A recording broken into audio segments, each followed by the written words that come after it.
tardes. Damos inicio al tercer encuentro de Filosofía de las Ciencias en la Administración.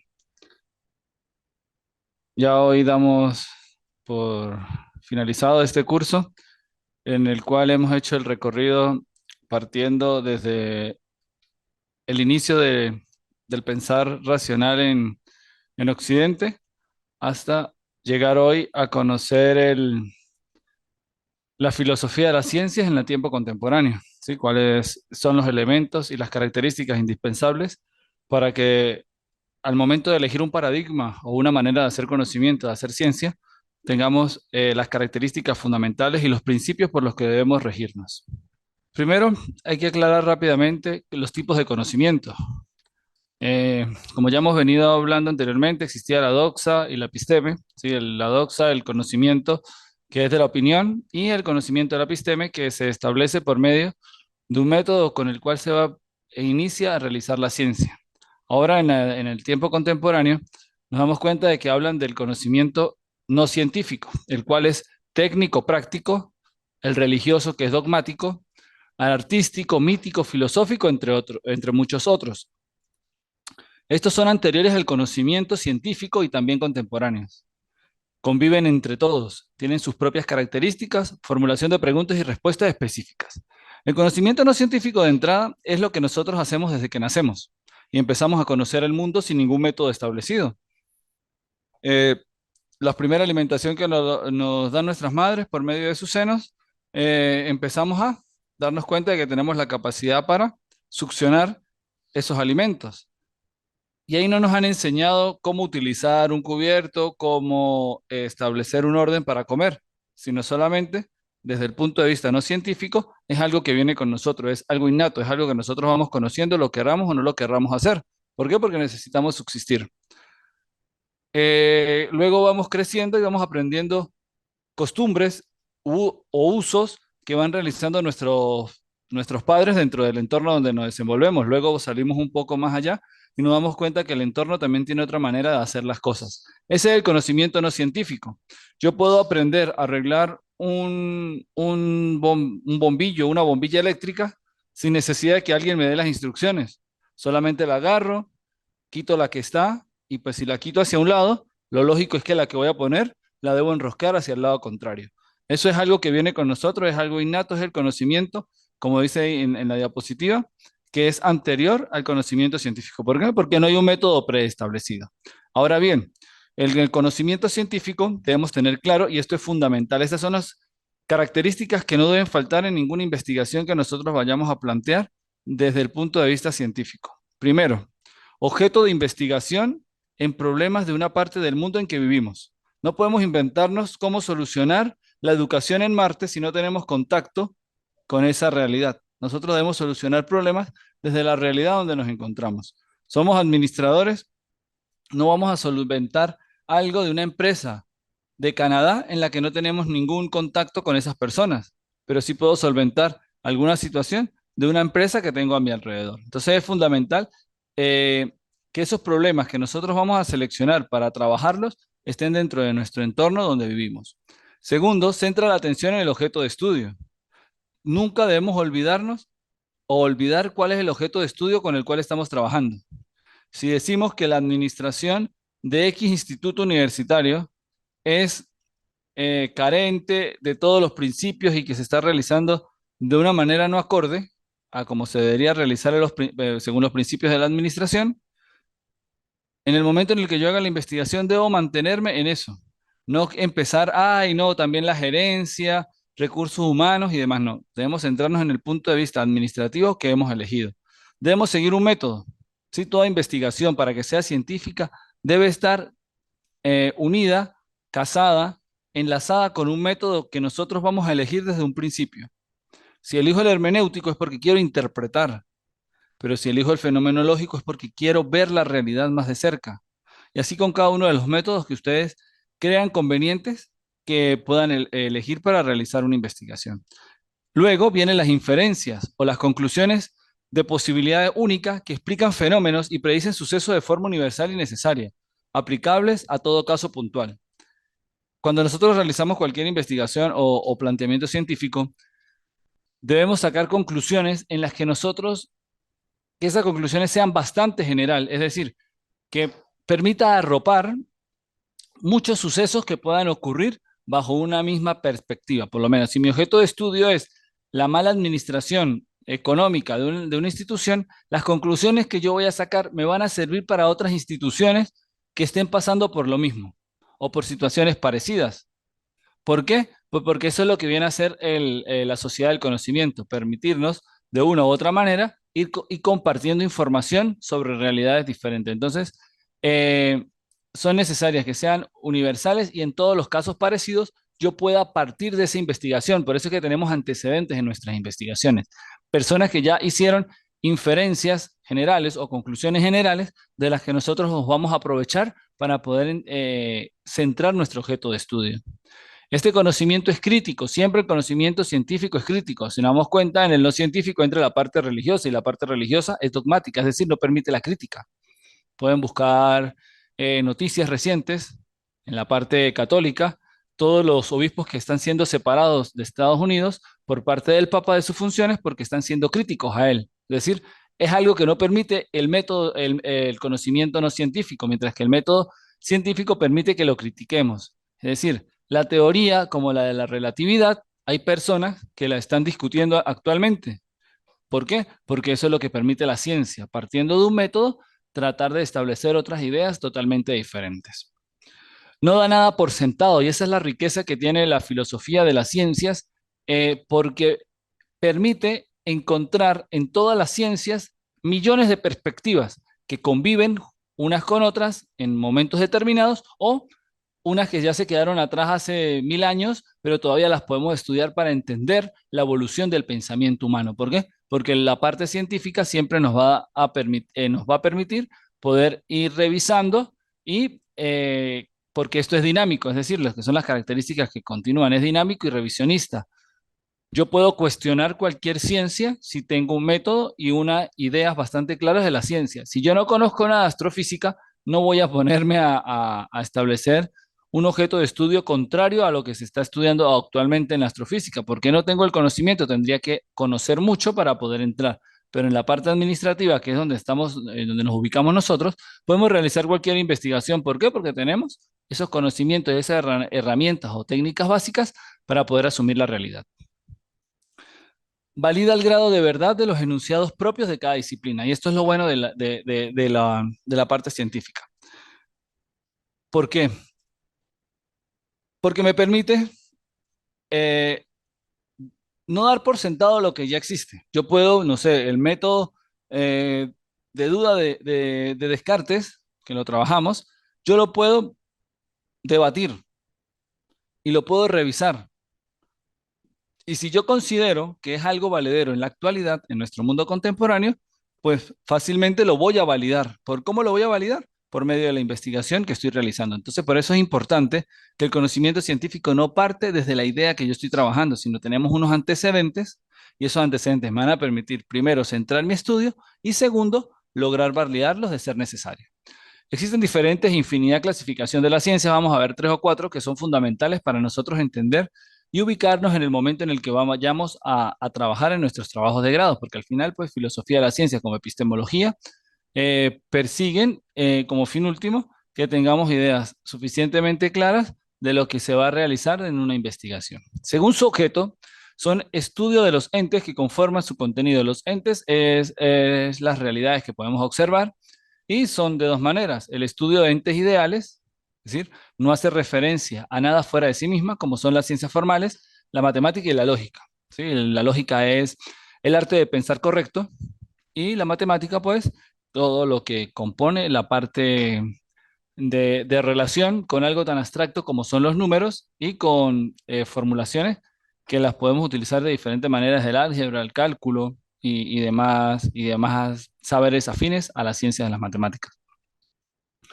Segundo, estudio de entes reales, referencia al mundo fáctico, a lo objetivo. Las de arriba nos lo hace al mundo abstracto, mientras que la que estamos viendo aquí de los entes reales es algo concreto, como son las ciencias naturales y las sociales. En las sociales, pues están los estudios que nosotros realizamos desde el punto de vista cualitativo. Por lo general se colocan dentro de las ciencias sociales y partiendo con métodos naturalistas o de métodos naturales, pues realizamos las investigaciones cuantitativas. Esto sería de manera general.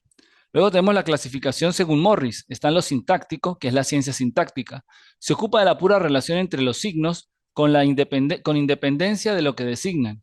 Interés por coherencia formal del sistema. ¿Qué es lo que son las ciencias formales? Lo que se llaman las matemáticas y de nuevo la lógica. Es la relación de signos, entre signos. ¿Por qué? Porque las matemáticas son signos que se establecen para establecer ciertos conocimientos. No sé si recordamos lo que es un binomio, un polinomio. Utilizamos diferentes elementos fuera de lo que es como tal los números para poder establecerlos, desarrollarlos y graficarlos según la realidad en la que nos corresponde. Entonces es bastante abstracto. Buscamos la manera de que esos signos vengan a representar algo que nosotros queremos establecer. Y están las ciencias semántica o la parte semántica que estudia la relación de los signos.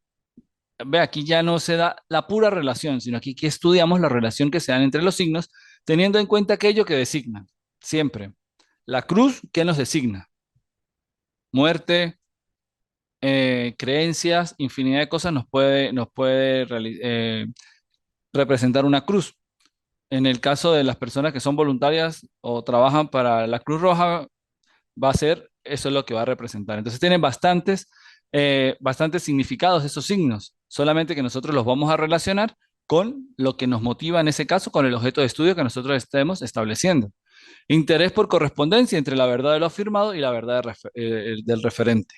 Es lo que establecería Santo Tomás de Aquino en el Medioevo como qué es la verdad. Cuando le preguntaban qué es la verdad, dice que es la adecuación entre lo que pienso con lo que compruebo en la realidad. Si yo digo que hoy está lloviendo y salgo y está haciendo sol, no es una verdad, es una mentira. Ah, no, pero que llueve más tarde, ya es otra cuestión. Pero en el momento, en la actualidad, lo que estamos trabajando y lo que estamos viendo debe ser referente a lo que pensamos con la realidad. Y son las ciencias naturales, toda la física y todos los conocimientos que podemos realizar por medio de ellas. Según el enunciado, y esto ya es más, esta manera de clasificación de ciencia es más anglosajona, es decir, tanto los ingleses como los estadounidenses son bastante pragmáticos y por eso es que la marcan de esta manera. Según su enunciado, es pragmático, la ciencia pragmática. Involucra a sí mismo el comportamiento del científico con su objeto de estudio.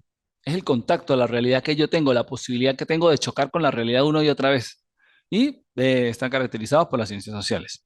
Un filósofo bastante importante dentro del contexto de la filosofía moderna es Kant, y él nos establece, según sus predicados y su manera de ver la realidad, nos establece dos maneras. La parte de las ciencias, de la parte analítica, que hace esta, es el predicado.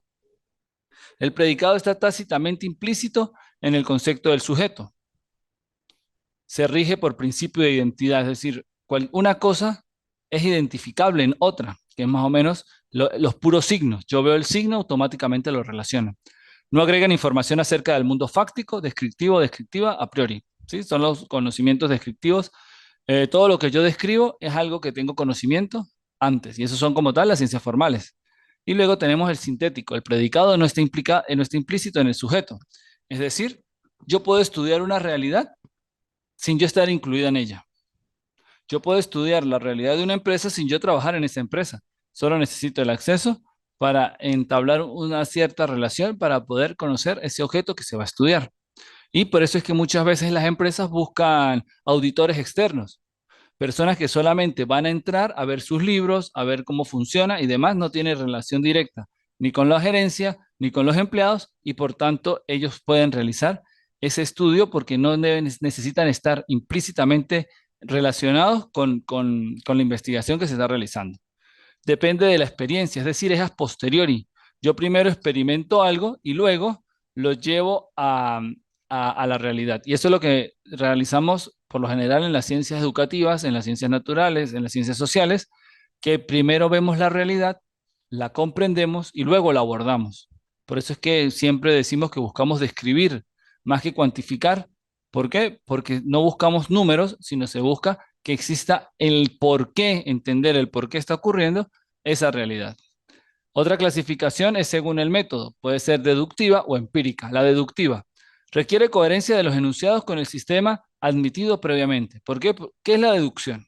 Yo deduzco cuando voy de lo general a lo particular. Es decir, debo partir de un método, como les decía anteriormente en el método científico que se sirve de inferencias generales o de conclusiones que ya se han realizado en otras investigaciones. Yo parto de esa premisa que me dice que, que me da esa conclusión general de lo que estamos realizando. Pero para yo poder entenderla, debo ir a revisar el método y trabajar según el método de la investigación anterior. Porque si ellos lo hicieron desde el punto de vista cualitativo, yo debo irme por el punto de vista cualitativo, no cuantitativo. ¿Por qué? Porque voy a desvirtuar hasta cierto punto la realidad con la que estamos trabajando. Son las ciencias axiomáticas, como las formales, de nuevo la matemática, la lógica, la física, todo lo que tiene que ver bastante cuantificable y objetivable. Y está en el segundo elemento, la empírica. Las ciencias empíricas supone la correspondencia entre los enunciados y aquello que representan. ¿Por qué? Porque lo empírico me da esa relación con la experiencia. Tengo que estar en contacto directo. Yo no sé si el sol quema o no quema hasta que yo no estoy directamente sobre él. O él está sobre mí directamente, mejor dicho. ¿Por qué? Porque me va a transmitir esa experiencia que otras personas han comunicado. No esté mucho tiempo frente al sol porque se puede quemar, puede dañar su piel y demás. Hasta que yo no tengo ese contacto directo, yo no siento cómo él empieza a calentar mi piel y cómo me empieza a arder. Entonces necesito tener ese contacto directo y son las ciencias empíricas o fácticas como son las ciencias naturales o las sociales. Y ya más relacionado a nuestro contexto, a la realidad latinoamericana, tenemos las que propone Bunge, que según el contexto en el campo. Establece, él las establece en tres características en el que ya se olvida un poco de esa rigurosidad que veníamos viendo en todas, que son las matemáticas y las ciencias sociales y las ciencias sociales em, que se están realizando y las ciencias naturales. Entonces, las establecen tres, las aplicadas. Su finalidad es aplicar de manera directa el conocimiento. Yo lo que aprendo lo voy a llevar a la realidad. De nada me sirve tener muchos conocimientos, saber mucho de filosofía o mucho de administración, si yo nunca los voy a llevar a la realidad para que cambie, para que se modifiquen ciertas conductas que nosotros creamos convenientes. La segunda son las básicas. Su finalidad es la de producir conocimientos. Aquí sirve yo saber muchísimo de administración o muchísimo de filosofía, escribir libros, publicarlos y nunca llevarlo a la realidad. ¿Por qué? Porque es transmitir el conocimiento, es que el conocimiento no se quede en mí, sino que vaya a otras personas. También es necesario que esas ciencias existan. Y están las tecnológicas. Él ya es más contextual. Él ya viene y nos dice, también existe la tecnología, algo que pues no se ha asumido ni se ha abordado de manera tan directa en las otras maneras de ver la realidad. Y no porque la tecnología no exista, porque siempre hemos tenido tecnología. Cuando se crea la rueda en la prehistoria, eso es una tecnología, un avance de una herramienta nueva que facilita la vida. La tecnología siempre va a ser algo que nos facilite la vida. Como ahorita tenemos los teléfonos, tenemos el internet, que yo estoy aquí, me estoy comunicando con ustedes sin necesidad de que estemos viéndonos frente a frente, ni en este mismo momento. Yo estoy ahorita hablando y ustedes me pueden ver mañana, pasado o dentro de 3 días. Su finalidad es aplicar el conocimiento para cambiar la realidad. Eso es lo que hace la tecnología. No sé si recordamos cuando vimos la primera clase que hablamos de la técnica, que se buscaba, que con la técnica se buscaba la manera de luchar contra el destino. Y ese destino era por lo menos el río que pasaba a 4 kilómetros del pueblo. Por medio de esa parte tecnológica, por parte de la técnica, lo desviábamos para que el cauce pasara por el medio de nuestro pueblo y así poder alimentar a los animales, tener para el consumo, para la limpieza y para los cultivos. Entonces, eso es lo que viene a ser la parte tecnológica. Él nos dice que estas ciencias tienen cada uno su vocación. No es que sea más importante una u otra, sino que cada una tiene su vocación dependiendo de la manera que tiene cada uno de nosotros de pensar y de ver la realidad. Puede ser que ustedes que estén haciendo la maestría sean grandes teóricos y se encarguen solamente de formular teorías sobre la administración. Pueden ser que otros les guste poco la teoría y estar constantemente aplicando, y otros que desarrollan o se sirven de la tecnología para mejorar las bases que se van realizando durante el momento. Es importante eh, en toda ciencia, en toda maestría, en todo estudio que nosotros realizamos, apoyarnos de ciertas ciencias, de ciertos saberes. Como el primero de ellos es el lenguaje. ¿Por qué es importante el lenguaje? Siempre nos comunicamos. Es necesario que esa comunicación sea fluida para que sea asertiva y permita la transformación. No importa que sea escrito, hablado o solamente por medio de gestos. Y por eso viene la filosofía del lenguaje. La filosofía del lenguaje, como la filosofía de las ciencias, es bastante abstracta. Solamente se encarga de decirnos cuáles son las características que debe tener todo lenguaje por medio del cual nosotros nos comuniquemos. El primera característica es el estudio de las relaciones entre los usuarios, el mundo y el lenguaje. Son elementos que todo lenguaje tiene. Las personas que hablan por medio del lenguaje de señas tienen eso, usuarios, el mundo y el lenguaje. Nosotros que nos comunicamos por la palabra hablada o escrita, tenemos que tener claro la relación que se da entre el usuario, el mundo y el lenguaje, para poder que tenga trascendencia cada una de las cosas con las que nosotros vamos trabajando.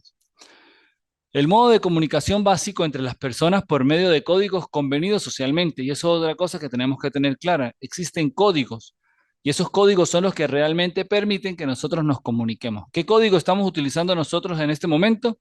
Una lengua común, que es el castellano. Si yo necesito hablar en China, pero yo no hablo chino y sé inglés, y el chino también sabe inglés, pues podemos convenir que el código para comunicarnos va a ser el inglés y vamos a poder establecer una relación, sin importar el canal que vayamos a utilizar. Articulación a partir de unidades básicas de significantes abstractos. Nosotros nunca hablamos sobre cosas concretas, el lenguaje siempre es abstracto, porque tratamos de que lo que tenemos en nuestra cabeza baje a la realidad para que sea entendido. Por eso todo lenguaje y toda comunicación es abstracta. Quien lee, le guste leer y lea novelas narrativas con bastante ficción, es el mejor ejemplo de cómo el autor se imagina un mundo paralelo con características, con idiomas, con cultura, con tradiciones bastante arraigadas, según ese autor, a los personajes y buscan la manera de que todos nosotros, por medio de los significantes abstractos que él tiene, nosotros podamos entender lo que el lenguaje nos quiere comunicar. Aquí tenemos el modelo de Jacobson, con el cual es el esquema básico para entender el lenguaje. Dicen que es el funcionalista, que se caracteriza por eso, pero es que debe ser funcional. Lenguaje que no sea funcional, pues no tiene mayor trascendencia. Todo lenguaje es funcional para poder que se mantenga. Nosotros hablamos de lenguas muertas, latín, griego, arameo, y para de contar. ¿Por qué? Porque dejaron de ser funcionales. ¿Por qué? Pues porque el contexto cambió, las personas ya no quisieron estudiar la gramática. Es más, el castellano que nosotros conocemos hoy es totalmente diferente al de Andrés Bello. Nosotros utilizamos ahora palabras con B pequeña que él los utilizaba con B alta. Él las utilizaba con C, nosotros ahora con S. Es decir, ha ido evolucionando porque se han ido perfeccionando ciertos elementos. ¿Por qué? Pues porque anteriormente trataban del latín, que es el origen de las lenguas romances, o es la base, todavía utilizaban esas expresiones. Tan así que sonidos que eran mudos para el latín, lo fueron transformando, como por lo menos la H, que es muda en el latín, la han tratado de utilizar con una J, o una I, la tratan de utilizar como J. Es decir, han cosas que han ido transformando el lenguaje por la funcionalidad. Nuestro alfabeto tiene más letras que el latino y menos que el griego. Entonces, ha ido modificándose para poder que sea entendible dentro de la realidad. Estas son las características fundamentales las que vemos en este esquema. Primero, el emisor. ¿Quién es el emisor? El que comunica algo. ¿Qué comunica? Un mensaje. ¿Y qué características tiene ese mensaje? Que debe estar formado por un canal que sea físico, puede ser natural o artificial. Debe haber un código, como lo explicaba anteriormente, un código convenido para poder que funcione y un referente, es decir, de qué se habla. Y hay un receptor que es quien recibe todo ese mensaje por medio de esos canales que estamos hablando. Pero no es rígido, esto no es un canal que es rígido y por eso es que es funcionalista. El emisor se puede convertir en receptor y el receptor se puede transmitir en emisor. ¿Por qué?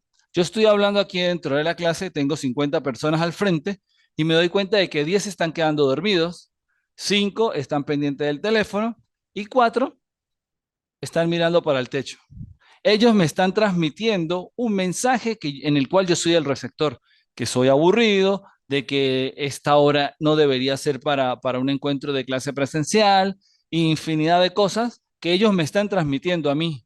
Aparte de que yo en ese momento les estoy transmitiendo un conocimiento, pero también les estoy transmitiendo ese aburrimiento o esa necesidad de hacer otra cosa y no prestar atención a lo que estamos trabajando. Y es lo que nos dice la característica siguiente. Las funciones del lenguaje varían según se haga énfasis en uno u otro aspecto del esquema. Son 6 funciones. ¿Y qué tenemos que tener claro? Que siempre va a primar una. Por lo menos, los mítines políticos siempre va a primar que quien da el mensaje es el emisor. Y el emisor en los populistas es el mensaje. El mensaje se convierte en lo importante, en el que el pueblo, el pueblo, el pueblo, el pueblo, el pueblo, para poder que el receptor nunca se convierta en emisor, sino siga siendo un receptor de ese mensaje y lo compre y al final terminen votando por ellos. También están cuando los receptores, es decir, las personas que están escuchando el mensaje, empiezan a pitar o a estar en contra de lo que están diciendo. Esto también, y allí es cuando el receptor asume un rol protagónico. O el emisor, que es un gran orador, tiene a todas las personas calladas y atentas a lo que está transmitiendo. También el canal es fundamental. ¿Por qué? Pues porque a veces nos gusta la presentación, la puesta en escena, todo lo que nos está comunicando. En las músicas o en los cantantes es muy común, el autotune va a ser ese canal artificial por medio del cual ellos van a mejorar su voz y nos van a hacer sentir modulaciones que nos van a hacer mover sensibilidades dentro de nosotros, según el tono musical, pues de bailar con mayor intensidad, de estar melancólico o de no prestarle mayor atención. Pero eso también juega un papel importante, cómo nosotros nos modulamos. El código es cuando hacemos mucho hincapié en la forma y nos olvidamos del fondo de lo que nos transmiten. No, no importa, no, que usted me lo dijo grosero y yo ya eso no lo puedo entender. Fue el código en ese momento se está utilizando de mala manera, pero no significa de que lo que se está comunicando no tenga sentido. Pero pasa como cuando el receptor es motivado o cuando solamente se motiva por el mensaje. Y el referente es de lo que se habla. A veces no importa el tono que se esté utilizando, no importa la manera como se dice, no importa cómo hable el emisor, no importa el canal que se esté utilizando ni el código, sino solamente el mensaje, perdón, de qué es lo que se habla, es decir, el referente, cuál es el mensaje de contenido. La filosofía dicen por tradición que es aburrida. No me interesa que sea aburrida o no, me interesa al final es de qué me está hablando el profesor. El profesor me está hablando de que esto es necesario para hacer ciencia, es lo que a mí me interesa y lo que a mí me importa, no lo demás. Entonces, es dependiendo del hincapié que nosotros hagamos en cada uno de los aspectos, pues la comunicación va a fluir de una u otra manera. Vamos a decir, este es autoritario o este mensaje carece de sentido o yo no entendí. Estuve 4 horas allá y no entendí nada de lo que me dijeron. ¿Por qué? Pues porque utilizamos algunos de estos elementos más que los otros. Lo ideal es que este modelo, tanto el emisor, el mensaje, el receptor, el canal, el código y el referente, ocupen el mismo porcentaje de importancia. ¿Por qué? Pues porque así vamos a prestar atención a quién habla, cómo lo dice, pero también qué dice y de qué se está hablando, y el receptor va a recibir esa información de manera adecuada. Entonces es importante entender que estos 6 elementos del modelo sean realizados de manera funcional. Hablamos en un aspecto de las ciencias de la semiótica, y la semiótica dentro de la filosofía del lenguaje es importante. Vamos a seguir las características que expone Morris. Los niveles semióticos son 3. El primero, el nivel sintáctico. Esta es la relación de los signos entre sí. Cómo se relacionan, qué es lo básico, cómo vamos relacionando ciertos signos. Hablar, nosotros hablamos por medios de signos. Yo sé que si ma, utilizamos la sílaba ma y utilizamos otra sílaba unida al que diga ma, vamos a decir mamá. Entonces, eso es lo que maneja esa primera parte. Cómo se van interrelacionando entre sí los signos. La importancia a las normativas establecidas para la coherencia del sistema, que es las normas de ortografía que nosotros tenemos, la gramática, la lingüística y demás, que nos dicen cómo debemos utilizar esas palabras, cómo debemos utilizar esos signos para que tengan coherencia. Nosotros decimos, eh, vamos a salir esta tarde. No decimos, salir esta tarde vamos. ¿Por qué? Porque no nos van a entender. Pero si estudiamos latín, ese sería el orden lógico de la expresión y todos nos entenderíamos porque así es como funciona esos códigos y esa gramática. Pero en este caso no estamos en latín, nosotros buscamos la manera de que tenga cierto sentido. Si hablamos así de esa manera que lo acabo de hacer, vamos a decir, está tarzaneando, es decir, está hablando de una manera inadecuada porque no ha tenido relación con las normas establecidas para ese código. Las relaciones pueden ser correctas o incorrectas. ¿Sí? Yo me puedo equivocar. Yo estoy aprendiendo una nueva palabra y me puedo equivocar en su significado. Y eso pasa mucho cuando estudiamos etimologías. Nos equivocamos a veces en el sentido que actualmente se le dan a las palabras. Por lo menos, imbécil lo tratamos de utilizar como una ofensa constantemente. Pero si nos vamos a la etimología, imbécil es la persona que necesita un bastón para andar. ¿Quiénes serían los imbéciles en latín?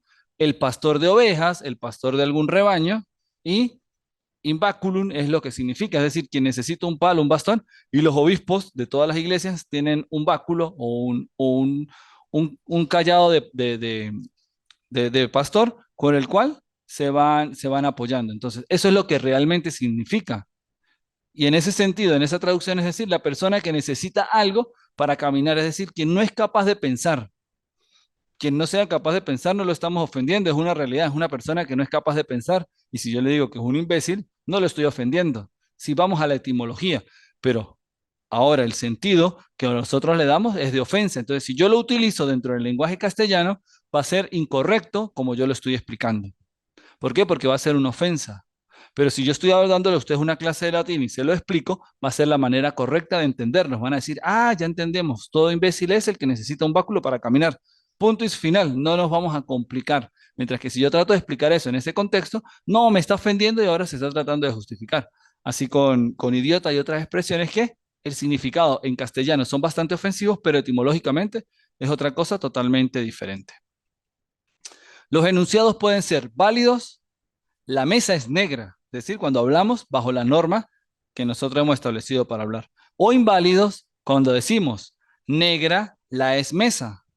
¿Por qué? Porque el significado no lo vamos a entender. ¿Por qué? Porque nosotros no organizamos de esa manera nuestras oraciones. El segundo está el nivel semántico. Relación de los signos con aquello que representan. Por lo menos, la cruz que me representa.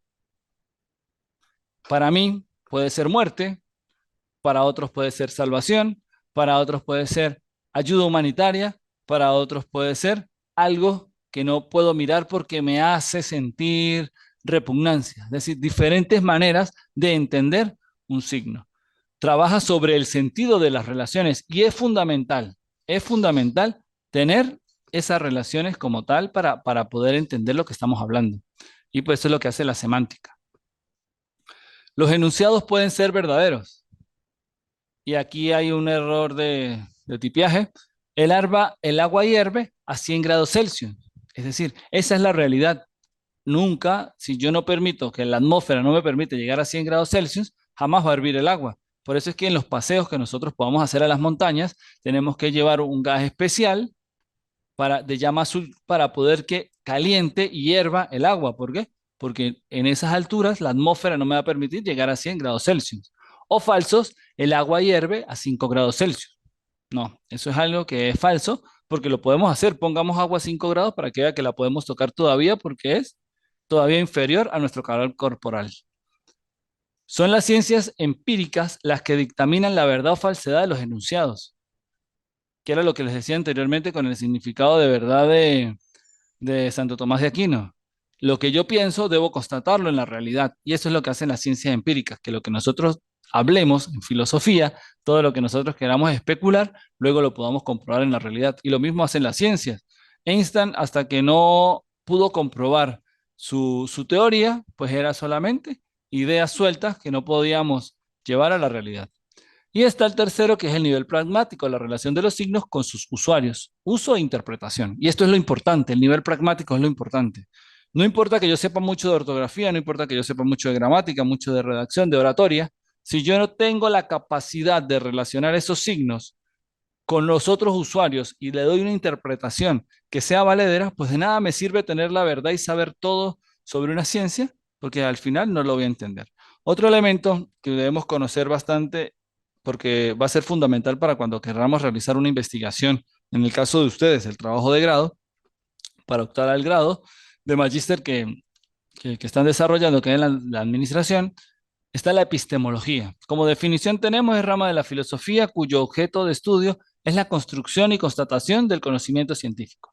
Filosofía de la ciencia se diferencia de epistemología porque epistemología va sobre el objeto de estudio, sobre la construcción y constatación del conocimiento científico, mientras que filosofía de la ciencia es abstracta, la epistemología es concreta, es decir, algo que lo vamos a comprobar en la realidad.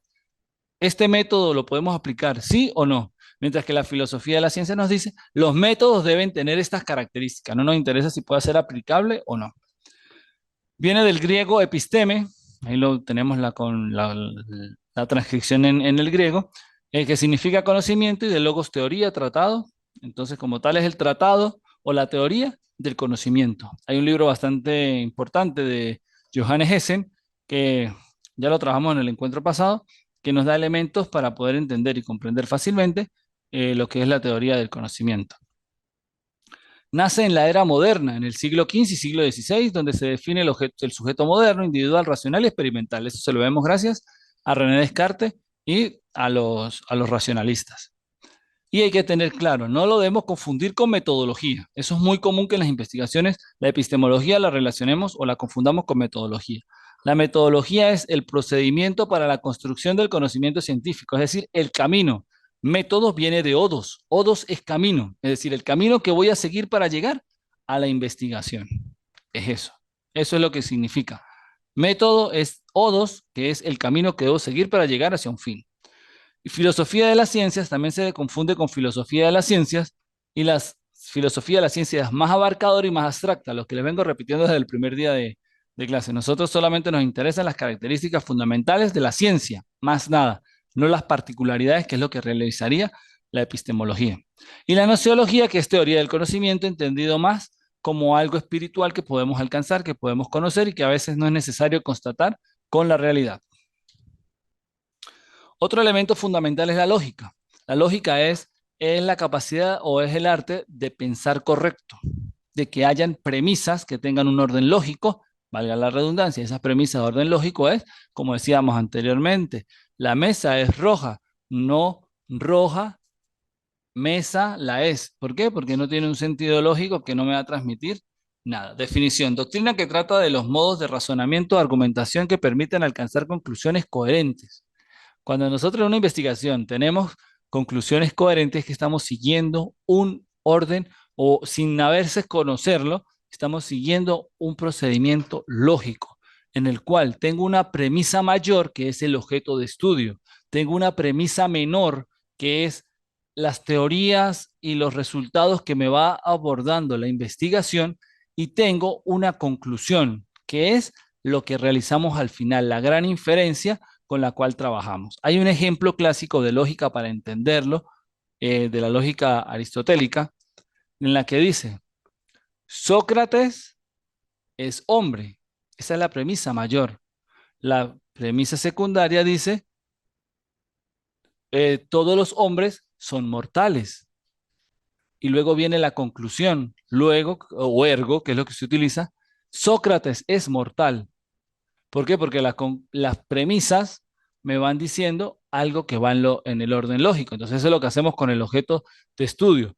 Nos decimos, todo lo que estamos realizando es esto, por tanto, en esta realidad que estoy analizando por medio de los análisis de los datos que he recobrado, me llegan a la siguiente conclusión, que eso está mal hecho o está bien hecho según lo que estamos trabajando.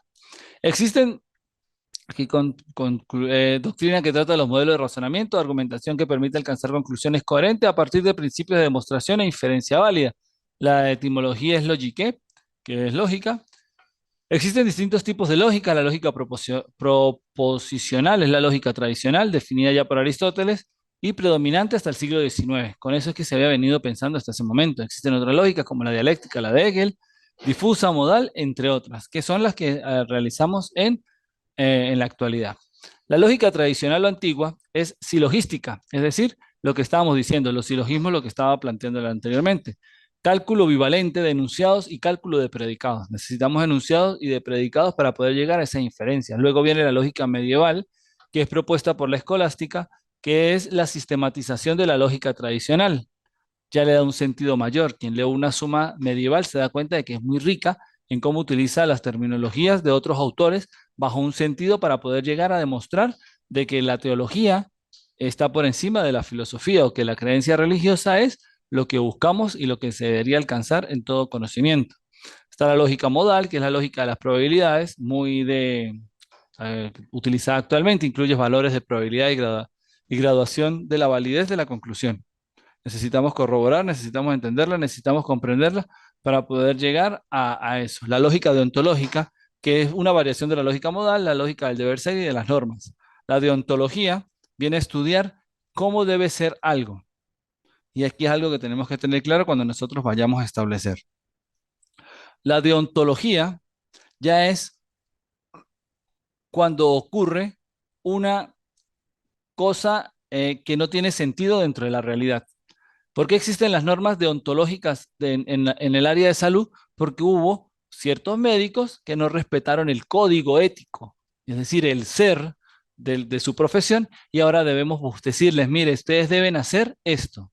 Siempre el código viene a estar marcado o la parte deontica viene a ser marcado como el deber ser de las normas, ya cuando hemos incumplido las normas. Entonces eso es lo que viene a hacer esa lógica, a darnos un sentido del deber ser y de las normas. Y está la lógica epistémica, que es la variación de la lógica modal, formaliza enunciados de conocimiento y de creencias, que es lo que nosotros vamos a realizar cuando veamos epistemología. Ahí vamos a aplicar de manera coherente y bastante estricta lo que es la lógica epistemológica.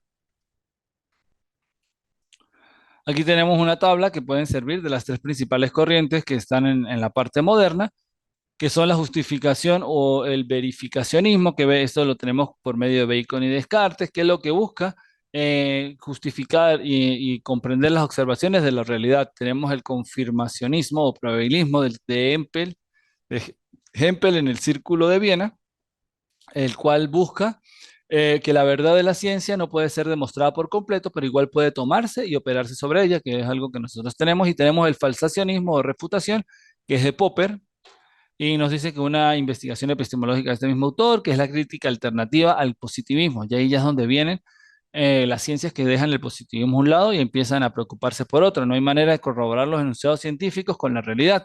Las verdades son solo provisorias, solo pueden afirmarse lo contrario. Entonces, eso es algo de manera general que sería importante de que lo tengamos. Para ahora es fundamental esto que vamos a trabajar a continuación. Y es algo que propone Thomas Kuhn. Thomas Kuhn es el que se le conoce como el padre de los paradigmas, del establecer paradigmas. ¿Qué es la nueva filosofía de la ciencia? Es una mirada alternativa a la visión tradicional de la ciencia, concepción heredada. La mirada historicista es mirada descriptiva, ya no es prescriptiva o normativa. Da cuenta de cómo las ciencias formales y naturales han generado conocimientos en el pasado. Y eso es lo que nosotros hemos venido viendo hasta el momento, es decir, la ciencia con una mirada tradicional, algo que no cambia, miramos hacia atrás y seguimos realizando los mismos postulados para tener la ciencia. Pero viene el paradigma y venimos a romper paradigmas y a crear nuevos paradigmas. Nosotros nos encontramos actualmente en la sociedad de los paradigmas, de la ruptura de los paradigmas. Hemos dejado un poco atrás la sociedad de la muerte, es decir, la muerte de Dios, la muerte de la idea, la muerte de la sociedad, la muerte del pensamiento, la muerte de la literatura. Si analizamos los primeros años del posmodernismo, se marcan demasiado por la muerte de lo tradicional, es decir, se va acabando con lo anterior para empezar a producir cosas nuevas. Y ahora viene la visión de paradigma, que es la que estamos trabajando en la actualidad, en la cual nos dice que el paradigma es un modelo, marco, estructura teórica conceptual que hegemoniza el trabajo de la comunidad científica en un determinado momento. Y es importante, los paradigmas solamente son válidos en un determinado momento del sentido histórico de comprender el mundo circundante. ¿Por qué? Porque el mundo va cambiando y como el mundo cambia, los paradigmas deberían cambiar, la manera de ver el mundo. Tenemos una ciencia normal que son conocimientos y teorías no sistematizados o consensuados. Es decir, cuando yo empiezo a hacer una investigación y creo una nueva teoría, como hizo Einstein con la teoría de la relatividad, en ese momento era una ciencia normal. Luego viene la comprensión, es decir, empieza a demostrar que el paradigma anterior, es decir, todas las teorías anteriores en la física tienen anomalías y él las empieza a demostrar. Y eso viene a generar una revolución científica, que es el paradigma 2, es decir, la nueva ciencia normal. Y así sigue el proceso. Va a venir otra persona, como en la actualidad, que va a retar la teoría de la relatividad de Einstein, va a buscar todas las anomalías del paradigma y va a crear uno nuevo. En las investigaciones que nosotros realizamos para obtener un grado, anteriormente el único paradigma existente era el cuantitativo, el positivista, era lo que valía. Pero luego vino el interpretativo. Dijo, no, esto tiene unas anomalías y vamos a crearlo. Y luego viene el sociocrítico, que ¿qué dice? No, estos dos paradigmas tienen ciertas anomalías y plantean uno nuevo y así seguimos en la era de los paradigmas. Los paradigmas son inconmensurables e incompatibles. Se suceden de modo no lineal, no progresivo y no acumulativo. Por eso es que todos se van contrario unos con otros porque no van de manera lineal, sino se van juxtaponiendo. El origen de una revolución se da con la cantidad o calidad de anomalías, problemas irresolubles. Cuando un paradigma no me da respuestas a algo, automáticamente es una anomalía. Y con muchas anomalías puedo formular un nuevo paradigma. Pero la elección de un paradigma u otro es finalmente un criterio extracientífico. A mí me gusta lo cualitativo. Yo me siento bien describiendo, hablando, explicando, teniendo contacto directo con la realidad y escuchar a las personas y no colocarlos o cosificarlos bajo un número. Otras personas les gusta el positivista y dice que es la única manera de hacer ciencia, donde yo voy a aplicar una entrevista y digo que 50 personas dijeron esto, 20 dijeron aquello y yo saco un análisis de eso sin entrar en diálogo directo con esa persona, sino que le hago preguntas cerradas y hasta allí tengo el conocimiento. La comunidad científica supone que trabaja de manera organizada, es conservadora, defendiendo un paradigma. Por eso es que los paradigmas son tan difíciles de hacerlos valer en la actualidad. Porque aunque vayamos avanzado, existe ese grupito que dice qué es lo que es ciencia, qué es lo que no es ciencia, qué es lo que es una cosa o qué es lo que es otra. Y no es pluralista, no admite fácilmente nuevas ideas, no es ámbito de pura racionalidad. A veces los sentimientos también están dentro de la comunidad científica. Si yo he estudiado 80 años bajo la perspectiva de la teoría de la relatividad de Einstein, hoy no me van a cambiar. Yo voy a morir pensando eso, no lo pienso cambiar. Y eso es algo que se da dentro del conocimiento científico. Y estos son para elegir un paradigma, estos son los pasos que debemos seguir. Primero, el criterio. ¿El criterio en qué consiste? ¿Qué es el objeto de estudio que yo estoy estudiando? ¿Qué es lo que yo quiero sacar de ese objeto de estudio? Para luego tener la finalidad, qué es lo que persigo, qué es lo que quiero alcanzar, y luego viene la parte de la construcción epistémica. Es fundamental cuando vayamos a hacer cualquier investigación, prestar mucha atención en estos elementos para poder elegir el paradigma que es fundamental para nuestro trabajo. Ya con estos elementos que hemos expuesto, con esto que hemos trabajado, damos por concluido este curso de Filosofía de la Administración. El plazo de la última actividad ha sido, por petición de una compañera, extendido hasta el día 6 de diciembre. Cualquier duda, cualquier pregunta la pueden hacer por el grupo de WhatsApp o por los mensajes personales de la plataforma. Igual quedo a la orden para cualquier duda, cualquier cuestión que se les pueda presentar durante el resto de su estudio en esta maestría, para que con todo el gusto y la disposición o disponibilidad que tenga, los podré ayudar y podré asistirlos en lo que esté en mis manos, poderlos ayudar. Fue un placer haber compartido este curso con ustedes y espero verlos más adelante y que continúen y finalicen esta maestría para que puedan legar algo nuevo a la sociedad del conocimiento.